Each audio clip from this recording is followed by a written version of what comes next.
আসসালামু আলাইকুম everyone, welcome to Neela's kitchen. আজকে আমি আপনাদেরকে খুব সহজভাবে কিভাবে দারুণ মজার এই বড়ইয়ের আচারটা তৈরি করা যায় এই রেসিপিটাই আজকে আপনাদেরকে খুব সহজভাবে করে দেখাবো। যেহেতু বড়ইয়ের সিজন চলছে, আপনারা চাইলে খুব সহজে এই বড়ইয়ের আচারটা করে বছর জুড়ে খেতে পারবেন। তাহলে চলুন আজকের আচারের রেসিপিটা দেখে নেই। 3 কেজি টক মিষ্টি বড়ই আমি এখানে শুকানোর পরে 1 কেজি হয়েছে। আর এই বড়ইগুলো এখন উপরের অংশটা এরকম লালচে আর ভেতরের অংশটা এখনো কিন্তু সফট আছে। এবার এই বড়িটা দিয়ে আমরা আচার তৈরি করব। মূলত আপনারা চাইলে বাজারে যেই শুকনো বড়িটা পাওয়া যায় ভেতরটা সহ শুকনো যেটা, সেই বড়ি দিয়েও কিন্তু এই আচারটা করতে পারবেন। আচার তৈরি করার জন্য এখানে আমি একটা হাঁড়িতে প্রথমে 1 কাপ পরিমাণে সরষের তেল নিয়ে নিচ্ছি। সরষের তেলের সাথে এবার আমি দিব একটা আস্ত বড় রসুন, এরকম ছোট ছোট কিউব করে কেটে এখানে দিচ্ছি। আপনারা কিন্তু রসুনের পরিমাণটা এই আচারে যতটুকু খেতে পছন্দ করেন সেই অনুযায়ী দিবেন। 2টা তেজপাতা দিয়ে এবার হালকা একটু এভাবে নেড়ে নিব। আর চুলার আঁচটা কিন্তু শুরু থেকে শেষ পর্যন্ত মাঝারি আঁচে থাকবে আমার। এই যে সরিষার তেলটা সেটা কিন্তু এখন আস্তে আস্তে উপরের দিকে এভাবে ফেনা হয়ে উঠছে। ভয় পাবেন না, কাঠিটা দিয়ে এভাবে অনবরত এভাবে নাড়তে থাকবেন যাতে করে তেলটা উপরে উপচে না পড়ে। আর একটু পরপর চেক করে দেখবেন যে রসুনটা আপনার বাদামি হয়েছে কিনা। যখন বাদামি হয়ে যাবে তখন আমাদের এখানে দিতে হবে 4টার মতো শুকনো মরিচ। শুকনো মরিচগুলো আগে দিলে হয়তো একটু লাল হয়ে যেত, তাই এ পর্যায়ে দিবেন 1 চামচ পরিমাণ আস্ত পাঁচফোড়ন দিয়ে এবার আমি সামান্য 30 সেকেন্ড সময়ের মতো এটাকে একটু নেড়ে নিব। এই সময়ের মধ্যেই কিন্তু পাঁচফোড়নের সুন্দর একটা ফ্লেভার কিন্তু এসে গেছে। আর এদিক দিয়ে আমার যেই রসুনটা সেটাও কিন্তু পুরোপুরি এরকম লালচে বাদামি হয়ে গেছে। দেখুন, এই যে ঠিক এরকম। এবার শুকনো বড়িগুলো আমি এর মধ্যে দিয়ে দিচ্ছি। আপনারা যারা আস্ত পাঁচফোড়ন খেতে পছন্দ করেন না, আচারে মুখে লাগলে একটু অস্বস্তি লাগে, সেক্ষেত্রে আপনারা পাঁচফোড়নটাকে গুঁড়ো করে চাইলে এ পর্যায়ে আস্ত বড়ির সাথে মিশিয়ে এইভাবে একটু 1 থেকে 2 মিনিটের মতো মাঝারি আঁচে বড়িগুলোকে এভাবে একটু কষিয়ে নেবেন। কষানোর এই সময়টায় এভাবে আপনাদেরকে কাঠি দিয়ে অনবরত উল্টে পাল্টে কষিয়ে নিতে হবে। আর কষানো হয়ে গেলে 1 কাপ সাদা সিরকা আর সাথে দিচ্ছি 1 কাপ পরিমাণে আখের গুড়। আখের গুড় দিয়ে কিন্তু আচার ভালো হয়, খেজুরের গুড় ব্যবহার করবেন না আচারে, তাহলে কিন্তু টেস্ট অত ভালো আসে না। স্বাদ মতো লবণ দিলাম। দেওয়ার পরে এবার আমি খুব ভালো করে আবারও এই গুড়, ভিনেগার আর বড়ই সবকিছু একসাথে এভাবে মিশিয়ে নিব।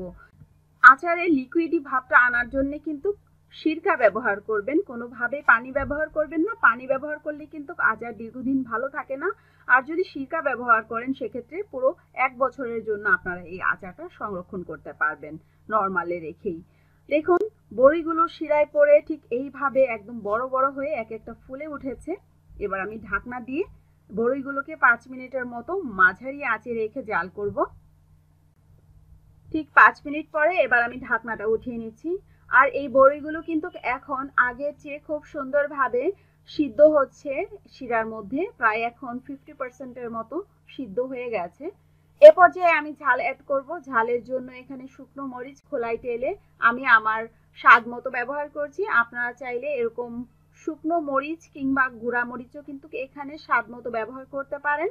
আর দিয়ে দিব এখানে 1 চা চামচ পরিমাণ মিষ্টি জিরা গুঁড়া, এটাকেও আমি খোলাই তেলে গুঁড়ো করে নিয়েছি।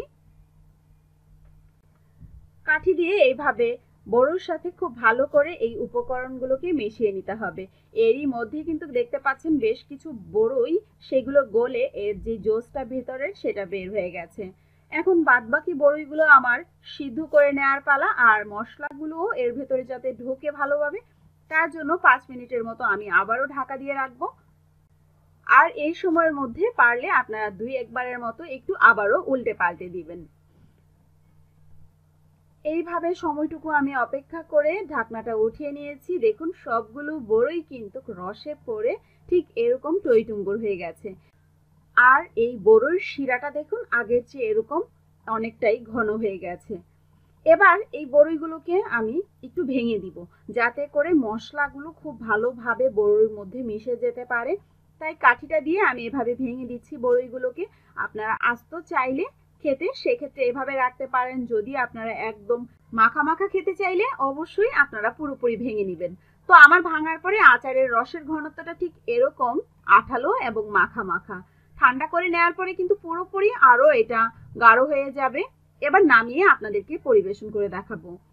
এদিক দিয়ে আমার আচার ঠান্ডা হয়েছে, একটা বাটিতে সার্ভ করছি। বড়ুর এই মিষ্টি টক ঝাল আচারটা আশা করছি আপনাদের খেতে ভালো লাগবে। এই আচারটা আপনারা চাইলে সহজভাবে এভাবে তৈরি করে যে কোনো এয়ারটাইট কাচের জারে ভরে বছরের জন্য সংরক্ষণ করতে পারেন। আমি কোনো পানি ব্যবহার করিনি, পাশাপাশি ভিনেগার ব্যবহার করেছি, তাই আচারটা দীর্ঘদিন ভালো থাকবে। চাইলে আপনারা 2 থেকে 3 মাস পর পর একবার রোদে দিতে পারেন। তাছাড়াও আপনারা চাইলে এটা নর্মাল ফ্রিজে কিন্তু নিঃসন্দেহে বছরের চেয়েও বেশি সময় ধরে এটাকে সংরক্ষণ করে খেতে পারবেন। তো আশা করছি আমার আজকের আচারের রেসিপি আপনাদের ভালো লেগেছে। ভালো লাগলে কমেন্ট করবেন, লাইক, শেয়ার এবং আমার চ্যানেলটি সাবস্ক্রাইব করে আমাকে সাপোর্ট করবেন। আল্লাহ হাফেজ।